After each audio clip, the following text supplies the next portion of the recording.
Mesdames et messieurs, bonjour. Ravi de vous retrouver en direct de Milipol, Salon international de la sécurité des États. On poursuit les débats en direct sur les communications sécurisées à travers le monde. On va essayer de faire un état des lieux avec effectivement les communications par satellite aujourd'hui qui sous-tendent de nombreux aspects finalement de notre vie quotidienne. Alors on va évoquer cette thématique-là évidemment sous l'angle de la sécurité publique et des forces de sécurité qui en ont besoin, qui évoluent aujourd'hui à l'ère du très haut débit où il faut associer interopérabilité, des développements applicatifs qui soient à la fois intuitifs et sécurisés, et on comprend effectivement toute la complexité qu'il y a derrière. Donc quels sont les besoins, quelles sont les innovations et comment se déploient aujourd'hui les communications sécurisées à travers le monde. Et j'ai le plaisir d'accueillir à mes côtés Éric Davalot. Merci d'avoir accepté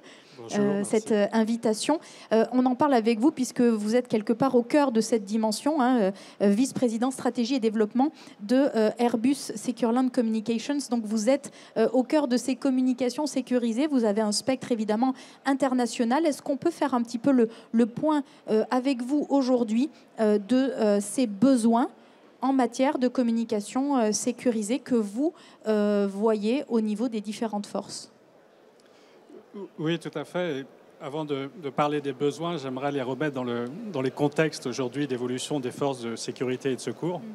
Un des premiers éléments, c'est toutes les catastrophes naturelles que l'on voit se déployer de plus en plus. Et on en a eu récemment avec les tempêtes dans l'ouest de la France, mais il y a les inondations, il y a les feux de forêt qui étaient incontrôlables en Grèce cet été. Donc c'est quand même un contexte qui devient de plus en plus compliqué.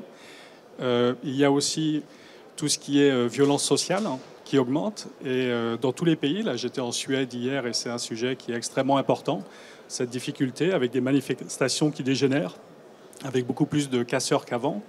Ils ont aussi, pour partir sur la Suède, mais c'est vrai partout, l'alerte terroriste qui est au maximal depuis maintenant plusieurs semaines. Donc le risque terroriste est aussi là.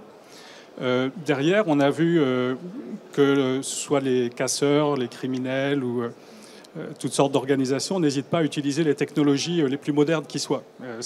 Ils ont aucun... Le GDPR n'existe pas pour eux. Ils collectent toutes les informations, toutes les technos. Et donc, il ne faut pas que les forces de sécurité et de secours se retrouvent d'une façon, en infériorité en termes de technologie.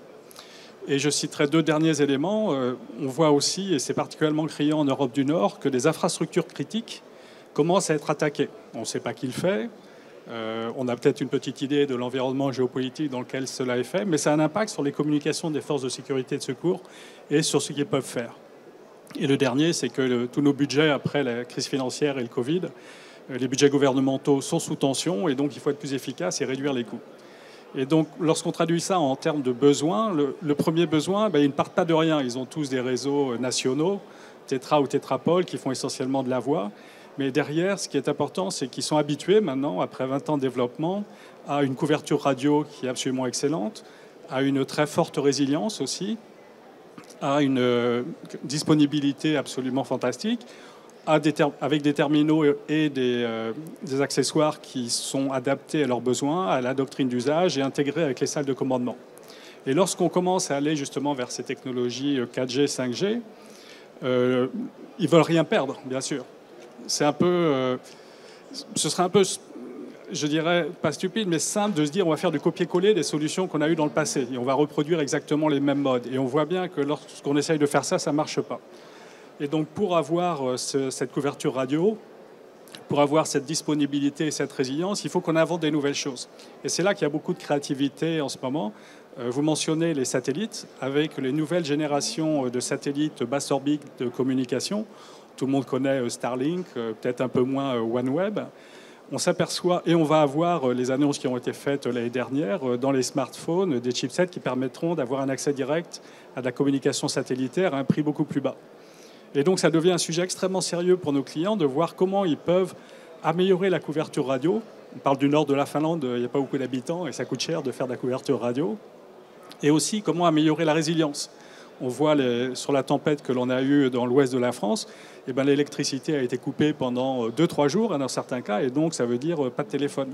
Et donc, il faut être capable derrière de compenser et de trouver des solutions. Alors, dans ce que vous évoquiez, forcément, on a beaucoup de questions qui surviennent. Éric Davalot, peut-être la première, vous avez évoqué effectivement cette capacité à ceux qui sont face aux forces à capter, suivre et vouloir évidemment récupérer toutes les données possibles, hein, sans évidemment aucun respect des règles ni des lois en vigueur. Et donc, il y a évidemment, compte tenu des sujets dont nous parlons, la nécessité d'assurer la sécurité, la confidentialité de ces données. Comment vous intégrez cette dimension aujourd'hui? C'est vraiment une dimension fondamentale. Et je donne un exemple très simple, c'est que dans les systèmes actuels, on enregistre toutes les communications des forces de l'ordre. C'est nécessaire parce que s'il y a un procès ou si on doit faire des retextes après, on doit être capable d'avoir accès à ce qui s'est dit dans une crise, dans un accident, dans n'importe quelle situation un peu complexe. Mais ce qu'on enregistre, c'est de la voix avec des groupes communication. Maintenant, on est en train de déployer des réseaux où on transfère de la donnée et on transfère de la vidéo. Et dans la donnée, je prends juste l'exemple de solutions qui sont multiforces. On peut avoir de la police, bien sûr, gendarmerie, des pompiers, mais aussi tout ce qui est SAMU et hôpitaux. Et eux ont des données qui tombent exactement dans le cadre de la privacité, si je m'exprime mal en français, des données personnelles. Et donc, on ne peut plus du tout les enregistrer de la même façon. C'est-à-dire que maintenant, on a développé des systèmes qui permettent non seulement d'enregistrer tout ce qui se passe parce que c'est légalement obligatoire, de ne pas les garder trop longtemps parce qu'effectivement, on ne peut pas les garder trop longtemps, mais qui permettent de différencier celles qui peuvent être facilement disponibles pour n'importe quelle activité de rétex ou n'importe quelle demande de la hiérarchie, de celles qui doivent être soumises à des règles particulières parce que ce sont des données personnelles très précises comme des données médicales. Et ça, c'est fait dès le début dans le design de nos solutions, parce que ça ne peut pas juste être ajouté comme un add-on une fois que tout ça a été déployé. Donc là, ce que vous évoquiez, effectivement, c'est aussi ces nouveaux besoins émergents, puisque vous parliez de l'habitude des forces aujourd'hui de disposer de réseaux qui soient robustes, résilients, avec une couverture importante. Et puis, il y a aussi leur quotidien, où ils sont habitués à utiliser, comme tout un chacun ici, des smartphones où tout est intuitif, où on a cette vidéo, où on a cette data permanente, etc. Et quelque part, ils ont envie et peut-être aussi très certainement besoin de retrouver cela dans leurs outils professionnels où il faut qu'ils soient à nouveau résilients, robustes. Et là, on voit bien toute la difficulté quelque part d'associer cette innovation, cette modernité avec ces notions de sécurité. Comment vous adressez cet aspect-là aujourd'hui ? C'est un aspect qui est absolument passionnant et qu'on voit actuellement très fort en Finlande en particulier. Donc, la Finlande a été un pays pionnier dans l'évolution vers le broadband et ils utilisent énormément la donnée. Et ils discutent énormément avec leurs utilisateurs pour savoir comment adapter ces technologies et ils s'aperçoivent déjà, un premier retour, c'est qu'il est illusoire d'essayer de définir une solution pour tout le monde. Et donc il faut revenir vraiment à la source, ça veut dire discuter avec les différentes organisations de leur mode de fonctionnement, de leur doctrine d'emploi, de leur travail au jour le jour, parce qu'effectivement, un rapport sur une activité, je dirais, quotidienne ou banale n'est pas du tout la même chose qu'une réaction en cas de crise. Un pompier qui est au feu n'a pas du tout la même activité que quelqu'un qui va juste relever, je dirais, des informations dans un endroit particulier, mais pas en état de crise. Donc la criticité est différente. Le terminal, lui, peut avoir des attributs différents de durcissement, qu'on s'appelle d'intégration dans l'équipement ou dans l'uniforme. Et l'applicatif lui-même, ce que l'on voit, c'est qu'en état même au jour le jour, et je parlais des budgets qui sont coupés, on a besoin de plus d'efficacité. Et l'efficacité, elle passe aussi par, en fait, d'une certaine façon, diminuer les communications vocales et automatiser tout un certain nombre de choses. Et là, la technologie, l'intelligence artificielle, pour tout ce qui est, entre guillemets, bureaucratique, quotidien et régulier, est quelque chose que l'on voit beaucoup et sur lequel on travaille aussi. Vous avez parlé des différents outils, vous avez parlé d'intelligence artificielle à l'instant. Il y a évidemment l'Internet des objets qui arrive sur le devant de la scène, puisque on parle quand même de dizaines de milliards à horizon 2050. On voit donc une arrivée massive qui ne va évidemment pas s'arrêter. Ça pourrait être aussi un certain nombre, finalement, démultiplicateurs d'informations qui vont arriver vers les centres de commandement. Comment vous intégrez cette dimension ? C'est une dimension aussi qui est très intéressante parce qu'elle amène à complètement repenser le rôle de ces communications sécurisées dans la société. Parce qu'on les attribue souvent à... ce sont les pompiers, ce sont les gendarmes, ce sont les policiers qui les utilisent et pour communiquer entre eux. Lorsqu'on parle de l'Internet des objets, eh bien, cette frontière, elle explose. Déjà, ils n'ont pas du tout les mêmes besoins. Les pompiers sont beaucoup plus proches du terrain parce que ce sont des gens qui ont des informations sur tout ce qui est dans leur région, plus que d'une certaine façon les policiers ou les gendarmes. Et cette proximité les amène à discuter beaucoup avec les municipalités, avec les communes, avec les départements dans lesquels ils travaillent, qui, eux, ont aussi une évolution vers l'Internet des objets pour contrôler leurs dépenses lorsqu'on pense à la température dans les salles de classe, mais aussi pour tout un élément de sécurisation, la qualité de l'air que l'on peut avoir, donc des senseurs qui commencent à se mettre dans les villes. Et on voit en fait qu'il y a un recouvrement entre des besoins de municipalités, des besoins de départements et des besoins de forces de sécurité et de secours comme les pompiers. Et donc il faut qu'ils commencent à travailler ensemble parce que les capteurs, la plupart du temps, en fait, viennent de programmes non pas des forces de sécurité et de secours, mais des villes, des municipalités, des communautés. Et les pompiers, les forces de sécurité et de secours en ont besoin. Et donc comment est-ce qu'on arrive à faire ce pont entre les deux, à la fois sur qui a l'autorisation d'accéder à quoi, sur la protection des données et la communication, et là où ces réseaux du futur peuvent jouer vraiment un rôle fondamental. Vous parliez justement de travailler ensemble et de cette coopération entre les acteurs qui est absolument primordiale. On voit notamment en Europe les pays d'Europe du Nord qui sont particulièrement avancés sur cette dimension. Est-ce qu'on peut en parler un petit peu, comment ça se passe, où est-ce qu'ils en sont aujourd'hui? Est-ce qu'on a des exemples concrets qui pourraient aussi nous permettre finalement nous aussi d'aller plus loin dans ce que l'on fait déjà aujourd'hui? Oui, c'est un exemple intéressant. Ça a commencé en 2013, où en 2013, la Suède et la Norvège ont décidé d'interconnecter leurs réseaux de sécurité. Donc ils ont chacun un réseau national Tetra et de les lier les uns aux autres. Et pour une raison très simple, c'est que une grande partie de la frontière entre la Norvège et la Suède, où c'est pas très clair, enfin, il n'y a pas de garde-frontière déjà, et quand il y a un accident, quand il y a un événement, eh bien les pompiers ou les policiers ou les médecins franchissent la frontière pour aller aider de l'autre côté. Donc il faisait vraiment du sens qu'ils puissent aussi bénéficier de communication lorsqu'ils franchissaient la frontière. Et donc ils ont, pendant 4 ans, travaillé pour la définition du modèle opérationnel, parce que lorsque vous êtes un policier norvégien et que vous entrez en territoire suédois et que vous êtes armé et que vous allez utiliser des ressources radio qui appartiennent au ministère de l'Intérieur suédois, il y a tout un levier légal derrière qu'il faut mettre en place. Donc le levier légal a été mis en place, le levier opérationnel a été en place et le levier technique est fonctionnel depuis 2017. Ils y ont raccroché la Finlande et donc maintenant ces 3 États utilisent, et j'ai eu la confirmation hier parce qu'on en a discuté en Suède avec la journée des utilisateurs de leur réseau de sécurité, où les Finlandais étaient présents et qui ont dit que c'est utilisé quotidiennement. C'est-à-dire qu'ils ont des opérations régulières et ils vont même plus loin.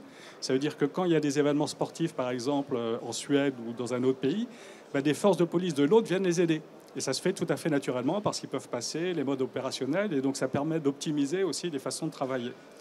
Et il y avait un panel hier avec des Finlandais, des Suédois bien sûr, mais aussi la Commission européenne qui était présente parce qu'elle avait financé ce projet au début, avec une représentante de l'ACMOS et avec un représentant du PSCE, Public Safety Communication Europe, qui a été un peu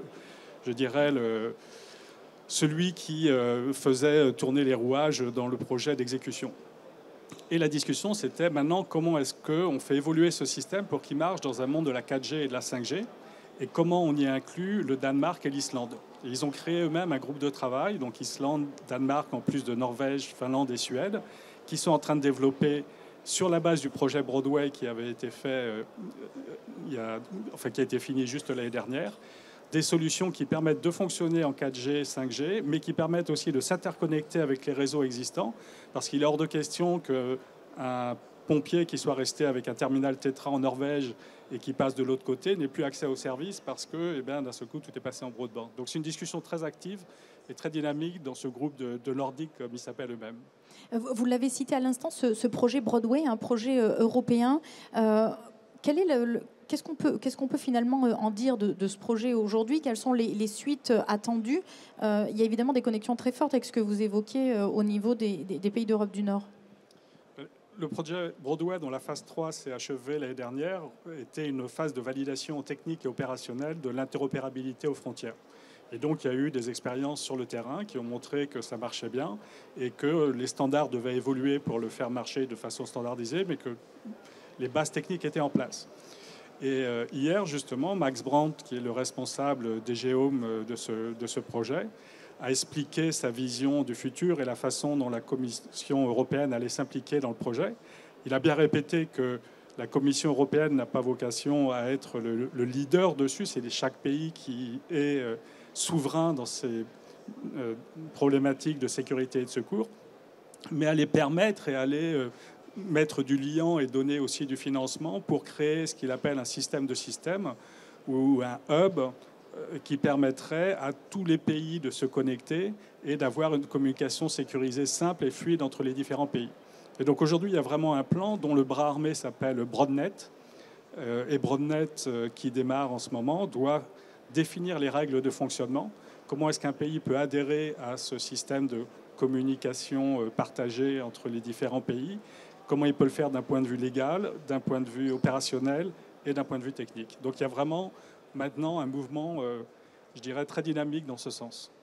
On a beaucoup parlé d'Europe. Peut-être un dernier point, Éric Davalot, sur ce qui se passe évidemment sur d'autres zones du monde. On pense évidemment au Moyen-Orient, à l'Asie. On en est où des besoins, des déploiements en termes de communication sécurisée? Je ferai juste peut-être un petit retour en arrière de comment les technologies de communication ont évolué ces 20 dernières années. Et il y a 20 ans, ce qui était de la 2G, on le sait pour les communications grand public, mais c'était vrai aussi dans le domaine de la radio, il y avait des plaques géographiques qui avaient des technologies complètement différentes. Aux États-Unis, Amérique du Nord, ils utilisaient l'APCO P25. En Europe, on utilisait du tétrapol, qui a été utilisé aussi au Moyen-Orient et un petit peu en Chine. Après, ça s'est fragmenté en Chine. Ils ont utilisé leur protocole à eux propriétaire, PDT. Et maintenant, sur le broadband, en fait, tout le monde utilise la même technologie. Et donc, le partage d'informations sur les évolutions sont beaucoup plus fluides. Et donc, déjà, on est dans un forum de discussion beaucoup plus dynamique qu'avant. Après, il y a une différence entre, je dirais, la Chine, qui est un cas à part, et le Moyen-Orient ou les pays du Golfe. La Chine, on parlait du GDPR, effectivement, beaucoup moins de problèmes et de restrictions. Ils testent les technologies d'abord, puis après, ils voient il faut faire du légal. On a des réseaux très importants en Chine, le réseau de Pékin est un réseau Airbus, et on travaille beaucoup sur les évolutions broadband, et c'est extrêmement actif. Et il y a une créativité dans, en particulier, tous les types d'accessoires qui sont fondamentaux pour que les utilisateurs acceptent le système. La Chine en teste, valide de nouvelles choses, essaye. Et pour nous, c'est, je dirais, une source d'idées extrêmement importante. Même si, après, ce n'est pas du tout les mêmes systèmes qu'on va mettre en place en Europe, mais il y a eu énormément d'idées, d'évolutions testées. Dans les pays du Golfe, où nous sommes extrêmement présents aussi, ils ont été parmi les premiers à mettre des réseaux tétra dans le monde. Ils ne sont pas du tout arrivés après, c'était vraiment au tout début. Et ce sont des pays qui sont très innovants, qui ont les moyens de le faire aussi, qui n'ont pas des pays très grands en géographie, donc c'est plus facile aussi à couvrir, à part l'Arabie saoudite qui a un cas spécifique. Et on a vu beaucoup de développements broadband qui sont assez similaires. Ils veulent l'information sur la situation, ils veulent plus de données, ils veulent échanger de la vidéo, ils ont de la CCTV, ils ont des drones avec des vidéos, ils ont des caméras embarquées, des caméras piétons, ils veulent pouvoir faire circuler cette information. Et déjà, dans le cadre de l'exposition universelle, à Dubaï et au Qatar pour la Coupe du Monde de football, ils ont utilisé en parallèle nos réseaux Tetra et toutes ces évolutions sur la 4G, sur la 5G, avec une intégration très forte entre les deux pour en tirer le maximum de valeur pour l'utilisateur. Éric Davalot, merci beaucoup d'avoir été avec nous, d'avoir répondu à nos questions ici en direct de Milipol. Merci beaucoup. Merci. Merci à vous de nous avoir suivis. Bien sûr, on vous invite à rester connectés puisque l'actualité en direct de Milipol continue.